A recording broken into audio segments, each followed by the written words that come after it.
It's tax time in the United States. Oh yeah, that artificial warmth to your core season when you spend hours trying to manage the economic hits that DC extortion makes on your savings, even as the pop media cheers for more and calls this the land of the free. And well, this year, surprise, they've taken it one step further as they wail with woe and chagrin the fact that, shocker, many people won't get refunds that are as big as what they got last year. And in doing so, the pop media seems to be trying to portray Trump's tax code as a dark turn from the past, conveniently overlooking reality.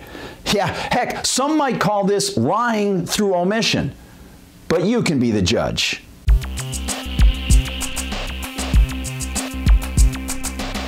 This accounting firm in New Jersey tax season is well underway. And a lot of taxpayers are getting some bad news, thanks to President Trump's new tax law. Oh, the propagandizing kicked off in high fashion on February 11th. Hi, everybody. I'm Gardner Goldsmith from MRC-TV. Yes, indeed, New York City WABC reporter Dave Evans on February 11th served up a story that gave readers a very myopic view of this year's tax landscape. The IRS reports the average refund so far is down about 8% compared to the same time last year. Which might, just might, leave viewers with the mistaken impression that under Trump's new tax schema, DC is taking and keeping more of your earnings.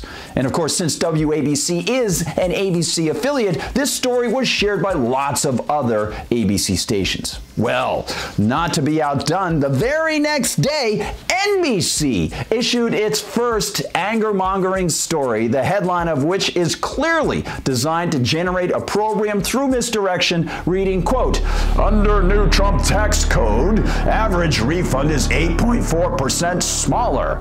And of course, that was subheaded with, quote, "Frustrated taxpayers are using the hashtag GOP tax scam to vent about their smaller than expected tax refunds," end quote. Nothing synthetic about that. We all know hundreds of friends who painted the internet blue with that hashtag, don't we? Well, then on February 14th, our tax-supported pals at NPR used their elitist monotone to give us this wonderful Valentine, quote, "Anger, confusion over dwindling refunds. Is Trump's tax plan to blame?" Well, NPR, if anything's to blame for people being ticked off about the government keeping huge chunks of their earnings, your propaganda machine is one of them. Next year, money, it's tax season, and the filing due April 15th will be the first full year of the sweeping Republican tax overhaul. But the first numbers from the IRS show that refunds are smaller this year.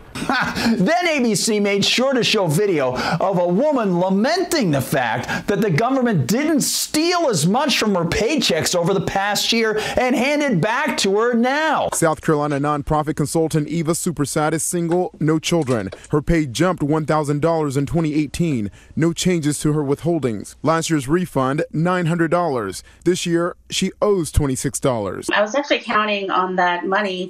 Talk about Stockholm Syndrome. And of course, this is what most of the pop media sleight of hand is actually all about. The fact that the vast majority of Americans will get lower refunds means the federal Leviathan hasn't been sitting on their money all dang year long. And instead, the earners got to keep it, invest it, and use it as they saw fit for their own interests. Yet, of course, breathless pop media salmon are trying to swim upstream and portray this as a bad thing. They've selectively reported to mislead. If your refund is smaller or you actually owe this year, tax experts say taxpayers need to take the time and work with your employer to withhold more taxes from their paychecks. Here's a message for you.